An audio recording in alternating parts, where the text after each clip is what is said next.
माझ्या वावरात आता कपाशी लावली साहेब. मला 2 एकर शेती आहे. 3 मुलींचं शिक्षण करायचं इंजिनिअरिंगला. आज मुलीला 3-3 लाख रुपये लागताय. आणायचे कुठून 2 एकरातून? हे सरकार झोपलं का?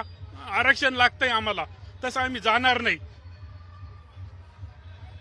मला सांगा आता किती किती काय शिकतात मुली? शेती आहे, 2 एकर शेती आहे सर. 2 मुली शिकते.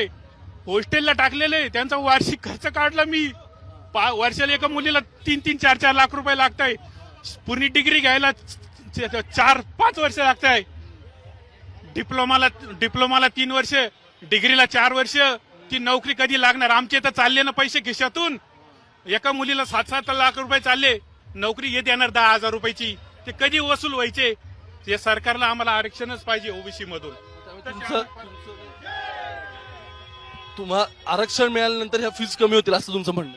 फीज कमी होतील आणि आम्ही पण सुखी राहू ना सर. आमचे जे कष्ट केलेले, आम्ही वावरामध्ये कापूस काढलाय ते आम्ही आमच्या पोटाला खाऊ ना.